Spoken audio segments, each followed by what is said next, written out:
Mining sector के अंदर मैं एक कंपनी श्याम मेटालिक्स की अगर बात करूं तो कंपनी के केपेक्स प्लान बहुत ज़्यादा एग्रेसिव स्ट्रीमलाइन पे आ चुके हैं। कंपनी ने अराउंड 7500 करोड़ के केपेक्स अनाउंस करे हुए हैं नेक्स्ट 5 ईयर्स के, जिसकी वजह से कंपनी की जो मिलियन टन्स पर एनम की कैपेसिटी है वो हमारी 8.85 से 14.45 हो सकती है। और अगर कंपनी की मैनेजमेंट की क्वार्टरली रिजल्ट्स पे आप प्रोग्रेस चेक करें तो मुझे लगता है कि इस कंपनी का जो विजन है वो बहुत बढ़िया है, क्योंकि इंडिया के अंदर अगर माइनिंग प्लेयर्स की बात करें तो वो ज़्यादातर हमारा गवर्नमेंट पीएसयूज के हाथ में है, लेकिन प्राइवेट सेक्टर अपनी ऑपरेशनल एफिशिएंसीज की वजह से एबिटा मार्जिन बहुत ज़्यादा बढ़ा सकते हैं। और कंपनी की स्ट्रैटेजिक लोकेशन की वजह से मुझे कंपनी में काफ़ी ज़्यादा दम दिखता है।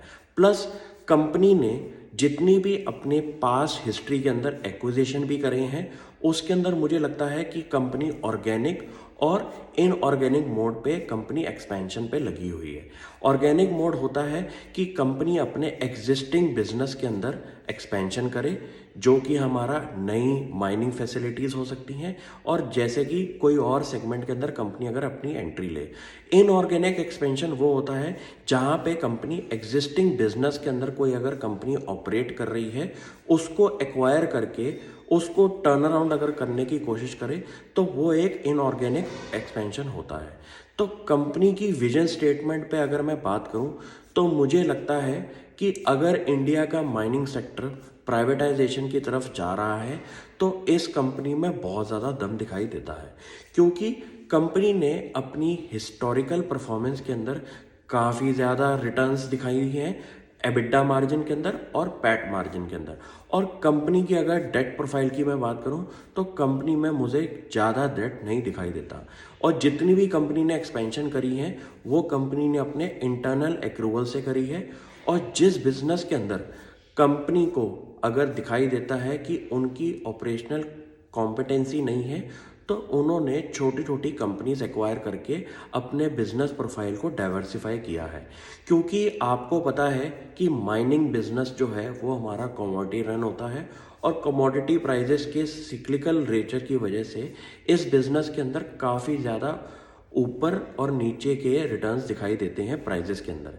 तो इस बिजनेस के अंदर अगर कोई कंपनी हमारा डिफरेंट प्रोडक्ट्स रखे अपनी प्रोफाइल के अंदर तो आपको एक अपना रिस्क एलोकेशन की टेक्निक बन सकती है बिजनेस मॉडल के अंदर। तो अगर इस कंपनी को आप ढंग से स्टडी करें तो कंपनी बहुत ज़्यादा माइनिंग के अंदर डिफरेंट प्रोडक्ट्स उतार रही है, और कंपनी की विजन जो है वो है वैल्यू एडेड सर्विसेज के अंदर।